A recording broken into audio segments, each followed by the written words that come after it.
অত্যন্ত লজ্জার কিছু গরিব মানুষ তারা কিছু সুযোগ পেত, যারা পিছিয়ে পড়া মানুষ তাদের সুযোগের জন্য মমতা বন্দ্যোপাধ্যায় চেষ্টা করলেন, আর তাদের সুযোগটা যেহেতু নষ্ট হয়ে গেল তার জন্য কেউ লাড্ডু খাওয়ালো। এটার থেকে বড় অমানবিক কাজ আর কিছু হতে পারে না।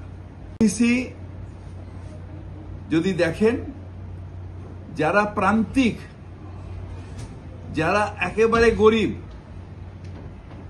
যারা দিন আয় দিন খায়, অর্থাৎ ইকোনমিক ব্যাকওয়ার্ড ক্লাস হচ্ছে ওবিসি। আমি নিজে ধুনিয়া ওবিসি ক্লাস, কিন্তু আমরা ওবিসি নই।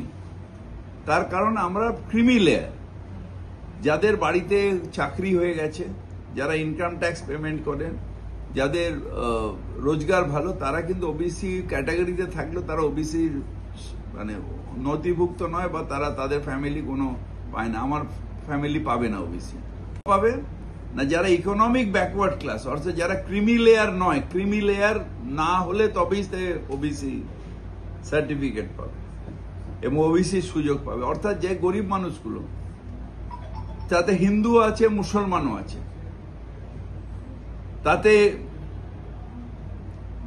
এমন এমন সম্প্রদায় আছে যেগুলোকে অবহেলিত সম্প্রদায়, ছুতোর, বিড়ি শ্রমিক, শ্মশানে যারা কাজ করেন সেই সম্প্রদায়, এইরকম সম্প্রদায়ের মানুষ যারা সত্যি সত্যি সারা বছরের পর বছর অবহেলিত, তাদের ওবিসির মধ্যে নিয়ে সুযোগ সুবিধার চেষ্টা করে দিয়েছিলেন মমতাদি, এবং টেকনিক্যালি যে ফল্টটা ছিল সেটাকেও ঠিক করে দিয়েছিলেন কোর্টের পরে। গরিব মানুষও ওবিসি, মুসলমান গরিব মানুষও OBC, economic backward class society তারা হচ্ছে ওবিসি। তার মধ্যে তাদের হয়তো পূর্বপুরুষেরা এইরকম মিনিয়াল কাজ করতেন, যে কাজ করতেন তার বেসিস ওবিসি। এসটি এবং এসসি যেরকম আপনার জন্মসূত্রে মানে একটা ক্লাস এসছে, তাদের ইকোনমিক লেয়ার নেই, কিন্তু এই ক্রিমি লেয়ার নেই, কিন্তু ওবিসিদের ক্রিমি লেয়ার আছে। অর্থাৎ আপনি গরিব হলে তবেই আপনি ওবিসির সুযোগ সুবিধা পাবেন। পরেও কেন মহামান্য আদালত এটাকে আটকে দিয়ে এতগুলো গরিব মানুষের মুখ থেকে ভাত কেড়ে নিল, সুযোগ কেড়ে নিল, সেটা আমি বুঝতে পারছি না। ওইটা আমি বিধানসভায় বলেছি, আপনার ওখান দিয়ে নিয়ে নিন।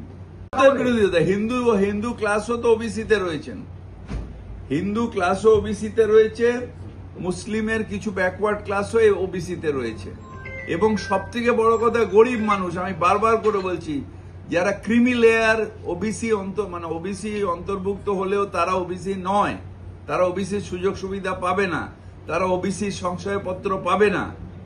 যারা ইডব্লিউএস অর্থাৎ ইকোনমিক ব্যাকওয়ার্ড সোসাইটি, তারাই একমাত্র। বলছি কি এই বিলির মধ্যে দিয়ে অমানবিক বার্তা, কাউকে বঞ্চিত করে আমি লাড্ডু বিলি করলাম, এটা অমানবিক বার্তা। এই বার্তাটা মানুষকে অপমান করা। বলছি এটা কি